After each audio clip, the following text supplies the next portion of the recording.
शुरुआत बड़ी खबर के साथ करेंगे, जहां आफताब को 14 दिन की न्यायिक हिरासत में भेजा गया है। साकेत कोर्ट ने न्यायिक हिरासत में भेजा है। आफताब का वीडियो कॉन्फ्रेंसिंग के जरिए ही पेशी का सिलसिला भी यहां पर देखने को मिला और आज हुआ आफताब का प्री नार्को टेस्ट। सोमवार को नार्को टेस्ट हो सकता है, तो 14 दिन की न्यायिक हिरासत में भेज दिया गया है, क्योंकि पुलिस कस्टडी को और नहीं बढ़ाया जा सकता था। ऐसे में अब बड़ी फुर्ती दिखाते हुए पहले प्री नार्को टेस्ट हुआ, उसके बाद वहीं से वीडियो कॉल के जरिए, वीडियो कॉन्फ्रेंसिंग के जरिए कोर्ट में पेशी हुई और फिर यहीं से न्यायिक हिरासत में भेज दिया गया। प्री नार्को टेस्ट हुआ है, सोमवार को नार्को टेस्ट हुआ। इससे पहले पॉलीग्राफ टेस्ट हुआ, जिसमें आफताब की तरफ से उतना समर्थन नहीं दिया गया, उतना कोऑपरेट नहीं किया गया। कई सवालों के जवाबों पे चुप्पी साधे रहा, तो कईयों में उलझाने की कोशिश।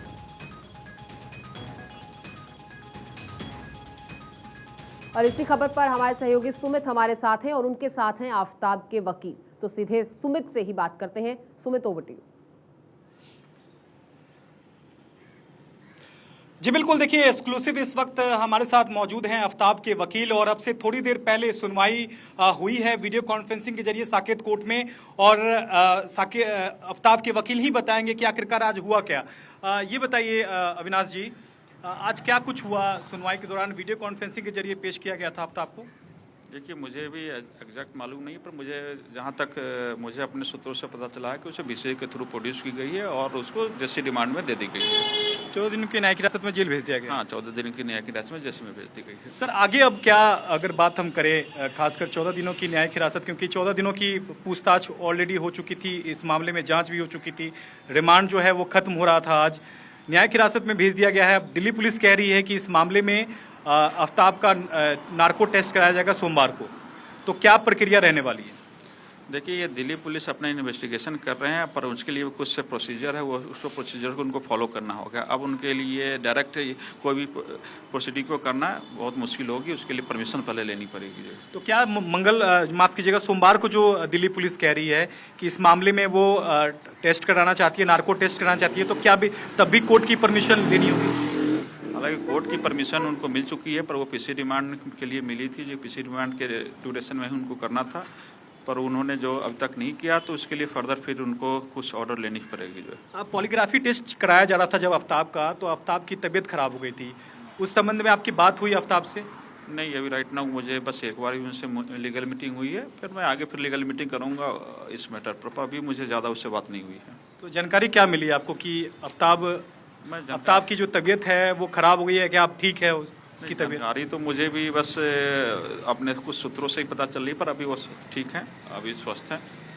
आपने कोर्ट से परमिशन मांगी थी लास्ट हियरिंग में कि आफताब से मिलने की इजाज़त दी जाए, तो आगे का जो, क्योंकि आपको लीगल एड के तौर पर आफताब का वकील अपॉइंट किया गया है कानूनी सहायता के लिए, तो आगे किस तरह की प्रोसीडिंग रहने वाली है और आप किस तरह के तरीके से इस केस में आगे बढ़ेंगे?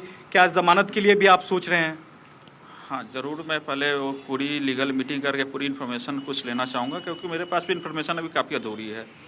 इन्फॉर्मेशन लूँगा, उसके बाद मैं कोशिश कर रहा हूँ कि पूरी इन्फॉर्मेशन आए, तो उसके बाद ही चार्ज पर मुझे बेल पर मुझे आर्गू करने में मदद मिलेगी। तो जमानत याचिका यानी कि दाखिल करेंगे आप आफताब के लिए? ज़रूर करूँगा, जमानत के लिए भी मैं लगाऊँगा, पर मैं थोड़ी सी इन्फॉर्मेशन और कलेक्ट कर लूँ। कब तक फाइल कर देंगे जमानत? ये जब होगी तो मैं आपको बताऊंगा। अभी मैं इसमें जल्दीबाजी होगी, मैं आपको इस बारे में बताना कि कब फाइल करूंगा। इस केस में अगर आपको क्या नजर आ रहा है फिलहाल, जो जिस तरह से दिल्ली पुलिस कितने दिन की रिमांड पर आफताब पूनावाला को भेजा गया है, उनके वकील बता पाएंगे जानकारी? इनसे ये लेना चाहेंगे। जी बिल्कुल, देखिए आज जो रिमांड भेजा गया, जुडिशियल कस्टडी जो भेजी गई है, आज जेल भेजा गया है। कितने दिनों की जेल में भेजा गया है कोर्ट की ओर से? 14 दिन की होती है। 14 दिनों की।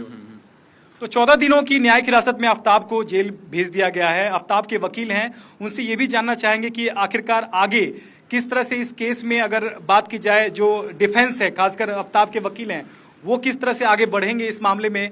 क्या आपको लग रहा है कि अभी तक जो एविडेंस दिल्ली पुलिस ने खंगाले हैं वो पर्याप्त है इस केस में? देखिए, अभी इसमें इन्वेस्टिगेशन का पुलिस कर रही है। अभी मुझे जब तक चार्जशीट नहीं मिलती है तब तक इसमें कहना बहुत जल्दीबाजी होगी कि क्या इन्वेस्टिगेशन उन्होंने एविडेंस कलेक्ट किया है, पर चार्जशीट की कॉपी मिलेगी, उसके बाद ही आगे की रणनीति तैयार की जाएगी। अच्छा, आफ्ताब के परिवार वालों से आपकी मुलाकात हुई है? नहीं, राइट नाउ मैं अभी नहीं मिला हूं, पर मैं जल्द उनसे कोशिश करूंगा कि मिले, कि कुछ उनसे इन्फॉर्मेशन लूँ कि मैं उनको अच्छे से आफ्ताब को डिफेंस कर पाऊँ, क्योंकि आफ्ताब को डिफेंस करने के लिए मुझे बहुत सारी इन्फॉर्मेशन की ज़रूरत पड़ेगी, जो उनके परिवार वाले या आफ्ताब ही मुझे बता पाएंगे और दूसरे लोग से उतनी नहीं मिल पाएगी। तो क्या आपको इस केस में आपका पक्ष कितना मजबूत आपको नजर आ रहा है आफ्ताब का, क्योंकि लगातार अभी सर्कमस्टांशियल एविडेंस दिल्ली पुलिस के पास है, कोई पुख्ता आधार नहीं है? देखिए, ये तो चार्जशीट आने के बाद में चार्जशीट स्टडी करूंगा, उसके बाद भी मैं अपने पूरे नतीजे पर पहुंच पाऊंगा कि हमारा केस हमारे फेवर में कितना है।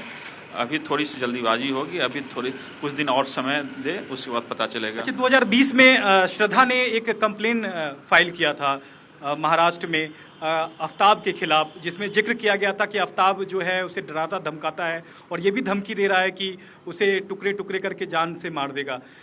उसी तरह की घटना हुई है, तो आपको क्या लगता है कि वो एविडेंस जो है खासकर वो कितना स्ट्रांग होगा आफ्ताब के खिलाफ, और उसको कैसे आप डिफेंड करेंगे कोर्ट में?